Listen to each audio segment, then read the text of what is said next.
이 1차 이스라엘의 종말 심판의 원인은 방종이었습니다.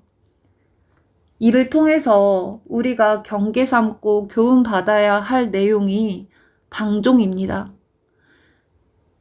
이 바벨론에 끌려가는 이 때를 디테일하게 기록해 놓으신 이유가 있습니다. 이스라엘이 우상숭배를 한 건데요. 예배당 안에, 성전 안에 우상이 가득한데도 이스라엘 백성들이 그걸 우상으로 여기지 않고 내버려 뒀습니다. 이스라엘 사람들은 자기들 생각에는 하나님을 안 섬긴 적이 단 한순간도 없습니다. 하나님을 분명히 계속 섬겨왔는데 왜 우상들을 내버려 뒀나? 이유는 말씀이 증거하고 있는 살아계신 실제 하나님을 섬기는 게 아니라 자기들 멋대로 만든 하나님을 섬기는 겁니다. 더 자세하게 얘기를 하면 우상을 적당히 갖고 있어도 당장 별일이 안 생기는, 큰일이 안 나는, 예배당에 우상 갖고 와도 별 신경 안 쓰시네 하나님이. 당장 맴매 안 때리면 괜찮은 줄 알고 계속 죄성 부리는 아이들처럼요. 이게 에스겔서 8장을 좀 보면 하나님께서 예루살렘 성전 안에서 무슨 꼴이 벌어지는지 에스겔을 데리고 가서 보여주십니다. 예배당에 와서 울고불고 열심히 기도하는 모습을 봤는데 알고 봤더니 복 달라고 기도하는 거.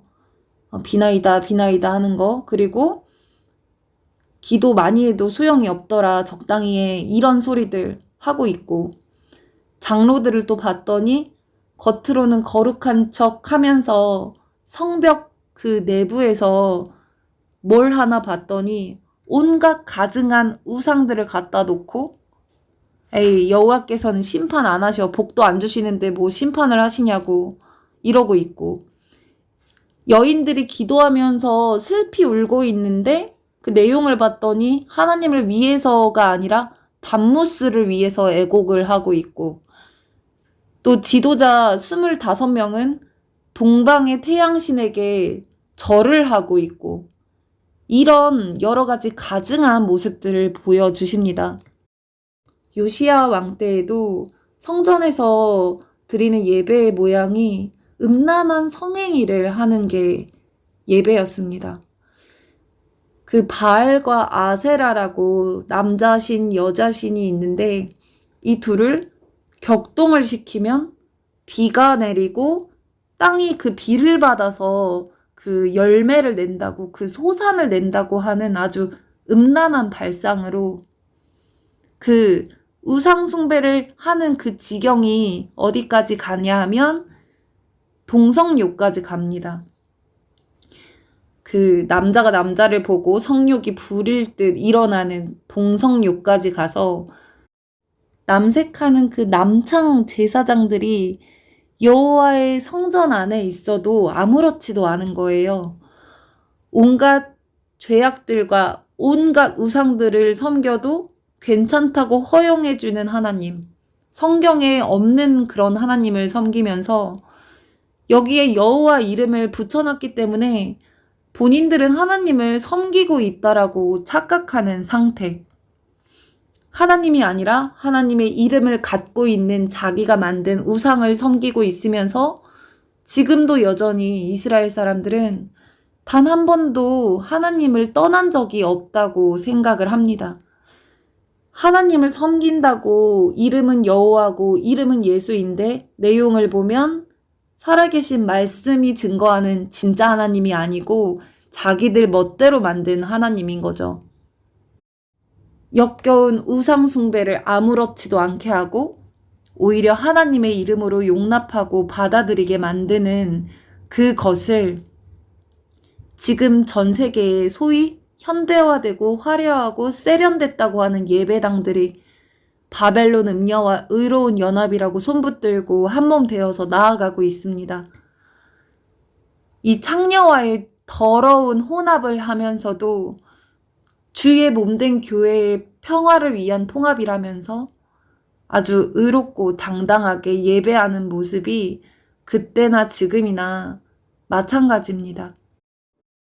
솔로몬이 하나님 앞에 범죄해서 남과 북으로 갈라진 이후에 엘리사, 엘리야 등 수많은 하나님의 사람들을 북이스라엘 땅으로 보내주셨는데 끝까지 회개 안 하고 결국 북이스라엘은 언약에 기록되어 있는 저주대로 마지막에 아수르 제국의 침공을 받아서 끌려갑니다. 디아스포라로 흩어집니다. 나중에 피가 섞여서 돌아온 사람들은 사마리아인들이죠. 그리고 남유다가 조금 더 남아 있습니다.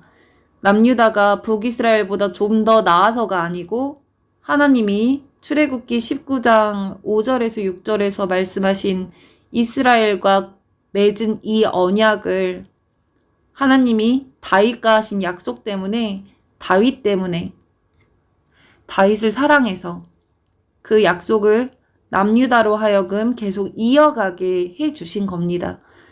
그렇게 북이스라엘이 먼저 사라지고 남유다가 조금 더 남아있을 때에 하나님께서 선지자들을 통하여서 남유다에게 이렇게 말씀하십니다. 너의 동포 북이스라엘이 언약을 배신해서 언약의 기록대로 저주를 받아 멸망당한 걸 너가 보았음에도 불구하고 너가 내게 돌아오려고 하지 않는구나 라고 몇 번이나 말씀을 하십니다. 그러면 이런 말씀을 들었을 때 그제라도 하나님께 온전히 서야 할 텐데 그렇지 않았습니다. 자기들의 그 사역과 그 권력을 유지하기 위해서 여호와는 우리에게 재앙을 내리지 아니하신다 라고 설교를 하고 백성들은 그걸 당연하게 여기고 있는 상태였습니다. 잘 될 거다, 잘 될 거다. 하나님이 누구신데 설마 우리를 버리겠냐.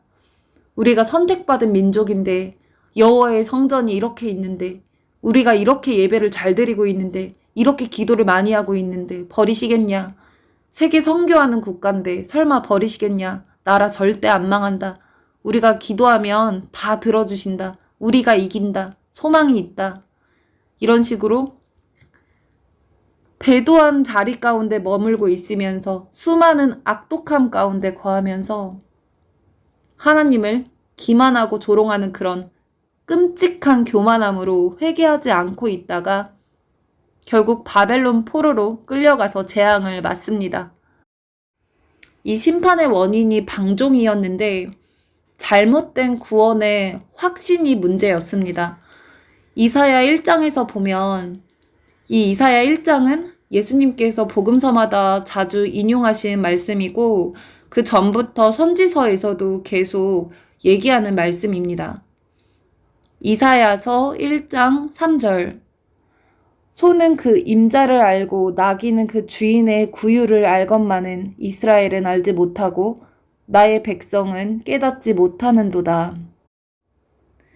이스라엘 백성은 분명히 주님을 열심히 섬긴다고 하고 있는데 주님께서는 제발 나에게 좀 돌아와라. 네가 나를 모른다 라고 말씀을 하십니다. 이때 이 이스라엘 백성이 어떤 상태로 있었는지 다음에 말씀을 해주십니다. 1장 9절부터 10절 만군의 여호와께서 우리를 위하여 생존자를 조금 남겨두지 아니하셨더라면 우리가 소돔 같고 고모라 같았으리로다. 너희 소돔의 관원들아 여호와의 말씀을 들을지어다. 너희 고모라의 백성아 우리 하나님의 법에 귀를 기울일지어다. 이스라엘 백성을 두고 뭐라고 하시냐면 너 소돔과 고모라야 라고 하시는 겁니다. 소돔과 고모라는 어떤 땅입니까? 죄가 창궐해서 하나님의 불심판으로 멸망받은 곳입니다. 하나님께서 지금 자기 백성 이스라엘을 두고 이 심판받을 녀석들아 라고 얘기하는 것과 마찬가지입니다. 이스라엘 백성의 영적 상태가 소돔과 고모라와 같다고 하시는 겁니다. 그럼 이들이 겉으로 보이는 육체적 상태는 어떠했을까요? 11절에 나옵니다. 여호와께서 말씀하시되 너희의 무수한 재물이 내게 무엇이 유익하뇨? 나는 순양의 번제와 살찐 짐승의 기름에 배불렀고 나는 숫송아지나 어린 양이나 순념소의 피를 기뻐하지 아니하노라. 겉으로 보면 이스라엘은 분명히 예배를 드리고 있었고 예배 때 드리는 헌금, 제물 다 제대로 갖춰져 있었습니다. 그런데 12절 너희가 내 앞에 보이러 오니 이것을 누가 너희에게 요구하였느냐? 내 마당만 밟을 뿐이라. 지금 말씀을 하십니다. 내가 언제 너희에게 그거 해달라고 그랬냐? 너희는 내 마당만 밟을 뿐이다. 지금 우리식으로 따지면요. 평소에 세상 즐길 거 다 즐기고 토요일은 그냥 지나기 아쉬우니까 불토를 보내고 다음 날은 주일이니까 어거지로 일어나서 교회 가야 돼. 세상이랑 적당히 버무려서 지내다가 주일은 거룩히 지켜야 되니까 예배 보러 가자. 이런 식인 거죠. 결론적으로 보이는 행위가 아무리 선하고 옳고 좋아 보일지라도 하나님께서는 그 행위 때문에 감동 못 받으십니다. 주님은 어떠한 행위이든 그것을 왜 하느냐, 그 마음을 감찰하시고 그 마음 때문에 감동 받으십니다. 하나님을 사랑해서 하는 일이면 무엇이든 주님이 감동 받으십니다. 그런데 지금 이스라엘 백성에게는 누가 너한테 그거 해달라고 그랬냐 이렇게 얘기하십니다. 13절 헛된 재물을 다시는 가져오지 마라. 분향은 내가 가증히 여기는 바요. 월삭과 안식일과 대회로 모이는 것도 그러하니 성회와 아울러 악을 행하는 것을 내가 견디지 못하겠노라. 지금 이 월삭, 안식일 이런 대회 너무너무 무거운 짐이다. 내가 그걸 지기에 너무 피곤하다라고 말씀을 하십니다. 우리식으로 이것도 따지면 주일 예배뿐만 아니라 그 모든 모임 있잖아요. 세미나, 수련회, 부흥회, 새벽기도, 금요철야 꼬박꼬박 다 나오는 거. 이렇게 꼬박꼬박 다 참석하는 게 사실 쉬운 건 아니잖아요. 각자 삶이 나름 바쁘고 힘든데도 이게 얼마나 열심히 시간을 빼고 정성 들여서 참석하는 겁니까? 그리고 각자 나름 신경 써서 드리는 예물과 헌금들이 있잖아요. 그리고 나름 헌신 봉사하는 것들이 얼마나 많습니까? 그런데 주님은 말씀하십니다. 내가 그거 원하지 않는다. 누가 나한테 그거 해달라고 그랬냐? 너희의 그 모임들이 내가 너무 견디기가 힘들다, 지친다 라고 말씀하십니다. 그리고 그따위 헛된 재물 다시는 가지고 오지 말라고 그러십니다. 너희가 손을 펼 때 내가 눈을 가릴 거고 너희가 많이 기도할지라도 내가 듣지 아니하리니 왜냐하면 너희 손에 피가 가득하기 때문이다 라고 하십니다. 이스라엘은 기도를 굉장히 많이 합니다. 지금도 통곡의 벽에서 기도가 24시간 365일 끊이질 않는 중입니다. 우리도 기도가 절대 모자르지 않습니다. 기도의 파워, 하늘을 뚫어야 돼. 불불불불. 믿는 대로 될지어다. 믿음 세게 땡겨서. 이렇게 기도하는 내용이 만약 내 자식 잘 좀, 남편 직장 문제, 재정 문제 잘 좀, 미래 배우자 제발 좀, 저 인간 좀 어떻게 좀, 불편한 일 안 생기게, 나 좀 편안하게, 이것만 좀 되게 해주세요. 이것만 좀 치워주세요. 나 좀 챙겨주세요. 중원부원, 중원부원, 중원부원. 이런 내용들이 주님께 상달이 될까요? 주님께 기도를 많이 한다고 좋은 게 아니라 어떤 마음으로 하느냐가 중요합니다. 주님은 마음을 감찰하시는 분이십니다. 말라기서에 보면 제발 저 예배당 문 좀 닫아줘라 제발. 그래서 다시는 이 쓸데없는 헛된 말들 내 귀에 안 들리게 제발 저 문 좀 닫아줘라. 이렇게까지 말씀을 하십니다. 이때 이스라엘 사람들은 아니 지금 율법, 제사법 다 완벽하게 갖춰서 하라는 대로 잘 드리고 있는데 뭐가 문제냐? 뭘 잘못한 거냐? 이런 반응인 거죠. 그런데 실제 이스라엘 백성의 상태는 지금 재물 갖고 오래 쓰니까 갖고 가긴 해야 되는데 흠없는 양은 좀 비싸니까 아주 헐값에 살 수 있는 그런 좀 하자 있는 애를 데리고 와서 나 할 도리 했다. 이러면서 바치고 있던 겁니다. 그래서 하나님께서 말씀하시길 우리식으로 비유를 하면 너가 당장 지금 잘 보여야 하는 너의 직장 상사, 학교 선배, 주변 사람에게 내게 갖고 오는 그 물건 줄 수 있겠느냐? 그들이 받을 수 있나 한번 보자. 그리고 너희 희생절기의 그 대변, 그걸 너희 얼굴에 칠해버린다고까지 말씀을 하십니다. 하나님이 이렇게까지 화가 나는 슬픈 마음이 느껴지시나요? 지금 이스라엘이 이런 영적인 상태에서 죄악 가운데 버무려져 있고 돌이키지 않고 있기 때문에 언약의 저주대로 심판이 임할 수밖에 없는 상황에서 예레미야 23장 9절에서 32절까지 보면 우리나라 안 망한다. 무슨 재앙이 있냐. 하나님 그렇게 우리 안 때리신다. 소망이 있다. 잘 될 거다. 이런 식으로 사람이 듣기 좋은 인본적인 그 소망을 얘기해주는 거짓 선지자가 나옵니다. 이때 예레미야는 하나님의 진짜 마음과 뜻을 받아서 현재 이스라엘이 어떠한 실정에 놓여 있는지 정확하게 사실 그대로 이야기를 해주죠. 지금 너희가 죄 때문에 심판이 임할 수밖에 없다. 그러니 죄를 돌이켜 살아라 하고서 회개할 내용에 대해서 분명하게 밝히고 책망해 줍니다.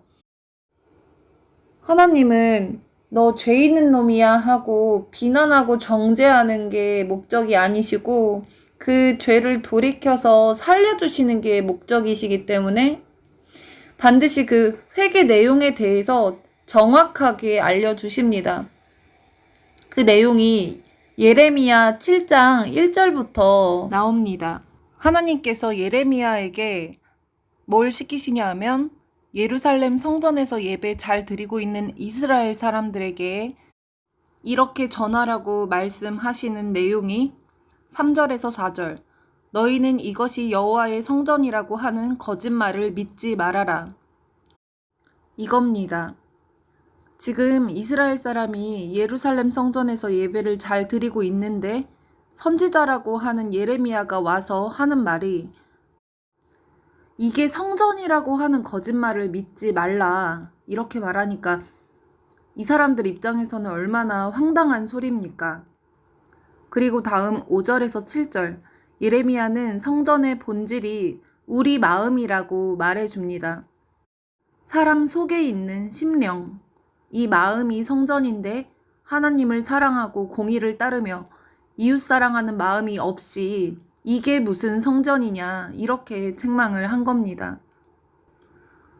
앞서 이사야가 이와 같은 내용으로 계속 책망을 했음에도 이상한 놈이네 하고 무시하고 지나갔던 원인, 이 하나님의 권고를 만만히 여겼던 견고한 진을 예레미야를 통해서 말씀해 주십니다.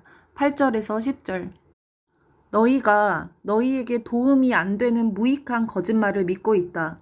너희가 도적질하고 살인하고 간음하고 거짓 맹세하면서 바알 신에게 분향하면서 다른 신들을 쫓으면서 10절 내 이름으로 일컫는 이 성전에 들어와서 내 앞에 서서 말하기를 우리가 구원을 얻었나이다 하느냐. 이것은 너가 지금 하고 있는 그 가증한 짓을 행하려고 너가 그렇게 말하는 거다 하십니다. 이들이 하나님의 계속된 경고를 무시하는 이유, 이들이 붙들고 있는 견고한 진이 바로 잘못된 구원의 확신이 있었던 겁니다.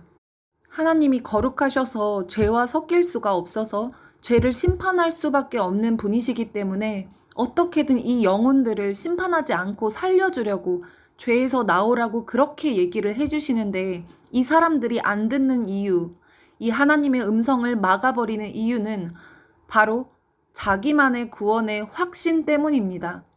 주님을 마음의 보좌에 모시지 않은, 인생의 주인 자리를 자기가 꿰차고 앉아있는 상태에서의 구원의 확신은 자기가 붙들고 있는 죄를 합리화하기 위한 핑곗거리일 뿐입니다.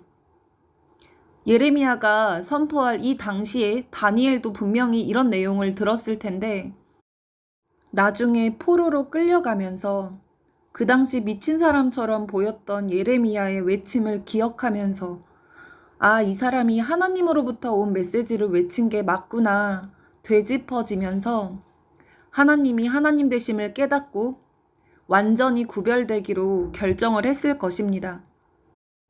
12절에서 14절에 나오는 이 실로는 엘리 제사장 때 언약궤가 있었던 곳이 실로입니다.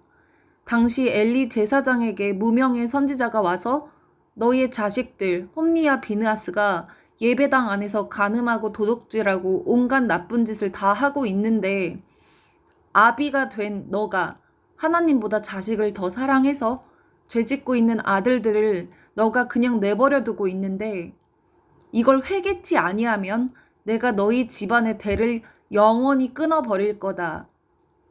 이렇게까지 무시무시한 내용의 책망을 여러 번 들었음에도 아, 그래요?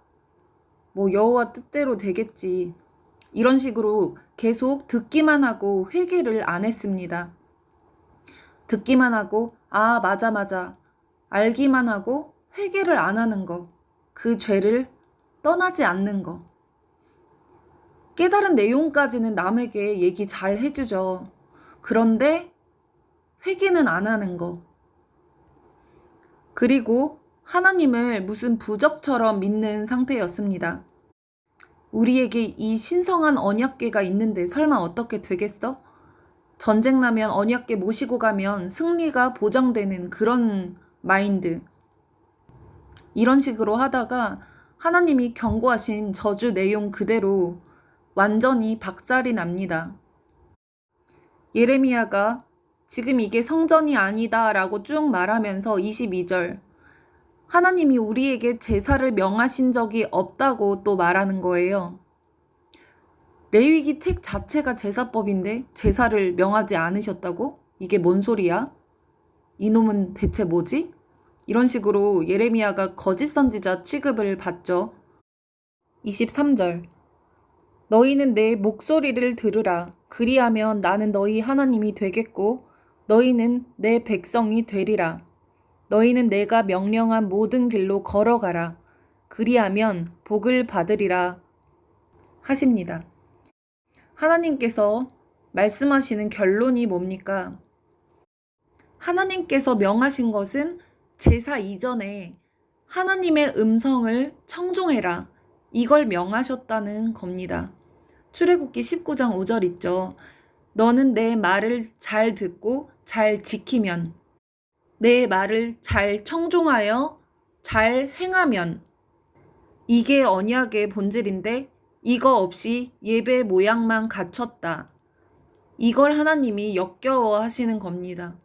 경외함 없이, 음성 청종함 없이, 죄악을 떠남도 없이, 순종함 없이 예배의 모양이 있다고, 이 종교행위를 한다고 스스로 괜찮다고 생각하는 이 착각, 난 구원받았다 생각하는 이 착각이 바로 이스라엘이 심판받게 만들었던 그 죄입니다. 그리고 이스라엘이 맞이한 2차 심판, 그 2차 종말 심판의 원인은 바로 율법주의였습니다. 바벨론 포로 이후에 70년 만에 돌아와서 에스라를 필두로 사람들이 정했던 마음은 이겁니다. 우리가 하나님 말씀을 어겨서 이런 끔찍한 꼴을 당했으니 이제는 다시는 그러지 말자 하고 굳게 다짐하고 시작한 게 바리새 운동입니다. 우리 다시는 죄짓고 고통당하지 말자. 말씀 진짜 잘 지켜보자 하는 좋은 의도로 시작했죠. 엄마 염소의 젖으로 새끼를 삼지 말라고 하는 율법.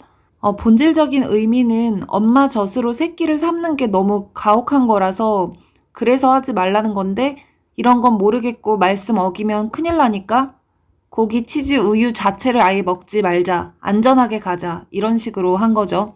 이 율법을 명하시는 본질을 선한 양심에 근거해서 내가 하나님의 마음을 성령 안에서 이해하고 깨닫고 하나님을 사랑하는 마음으로 지켜야 되는 건데 그렇게 지켜나가는 데 있어서 혹시 하나님의 뜻을 내가 거스르게 될까봐 죄를 경계하면서 자발적인 마음으로 보수적으로 신앙생활을 하는 거잖아요. 이런 건 죄에 대해 조심하는 태도로서 주님과의 관계에서 유익이 될 수 있습니다. 본질을 알고 있는 상태에서 보수적으로 신앙생활을 하는 것이라면 유익할 수 있는데 이 본질을 모른 채 이 껍데기 모양만 열심히 지키다 보면 누가 예를 들어서 우유 한 모금 마셨다? 그러면 큰일 나는 거죠. 넌 지금 죄졌어. 난리 납니다. 나중에는 이 이스라엘 사람들이 사람이 만든 이런 계명에 취해서 율법의 본질이신 우리 예수님이 와도 알아보지 못하고 죽입니다. 그러다가 결국 이스라엘의 2차 종말 심판이 일어난 겁니다. AD 70년 로마 디도 장군이 쳐들어와서 예루살렘을 치고 유대인들은 디아스포라로 흩어집니다. 율법주의를 한마디로 표현을 한다면 껍데기만 거룩한 무덤입니다. 율법주의도 겉으로는 거룩해 보이지만 그 모든 행위들이 누구를 위한 거냐? 다 자기를 위한 겁니다. 자기를 위해서 모든 걸 합력해서 자기를 추구하는 것. 이 속은 심령이죠. 이 마음은 여전히 방종과 똑같은 거예요. 방종하다가 맴매 세게 한 대 맞았으니까 이젠 안 맞으려고 무서워서 하나님께 잘 보이려고 이것저것 지키지만 그렇게 잘 해드리는 척 하지만 속으로는 여전히 음란히 죄를 즐기고 내 육체를 위하고 자기를 높이는 것. 아무리 보수적으로 신앙생활을 하더라도 그 자체가 나쁘지 않은 것처럼 보이지만 정말 중심이 하나님께 똑바로 뿌리 내리지 않으면 겉으로 보여지는 그 믿음 좋아 보이는 모습들이 진짜 주님을 경외하고 사랑하는 마음으로 나오는 열매가 아닙니다. 결국엔 주님 사랑이 아니라 자기 사랑에 빠지는 것. 이 자기 사랑에 빠진 자들이 마음 중심은 콩밭에 있으면서 지옥은 무섭고 천국은 가야겠으니까 자기를 위해 열심히 종교 생활하고 또 자기라는 질그릇, 이 껍데기에 열심히 색칠을 하는 것. 구원을 다 개념적으로, 지식적으로, 교리적으로 정리해서 하려고 하니까 하나님과 살아있는 관계로 들어가지 않고 맨날 탁상공론, 교리 논쟁, 공식 끼워 맞추기 하는 겁니다. 하나님을 가슴으로가 아니라 지식으로만 쌓아서 계속 머리만 커지고 순종의 행위는 없어서 몸은 빼빼 마른 상태, 앙상한 나뭇가지와 같은 상태. 이렇게 이티 같은 모습인데 이게 팩트인데 본인은 정작 자기의 종교 행위로서 아주 잘 믿고 있다고 착각하는 상태입니다. 이 착각이 이스라엘이 2차적으로 심판받게 만들었던 바로 그 죄입니다.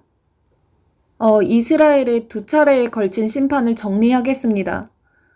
바벨론에 끌려가기 전에는 자기들만의 구원의 확신을 터 위에 음란과 악행과 우상숭배를 대놓고 막 하는 그런 방종으로 왼쪽 끝까지 가서 두드려 맞고 이젠 안 그래야지, 완전 보수적으로 신앙생활 해야지, 그러다가 아예 반대쪽으로 가서 또 본질은 까먹고 종교행위 껍데기만 남은 율법주의는 오른쪽 끝까지 가서 또 두드려 맞은 겁니다.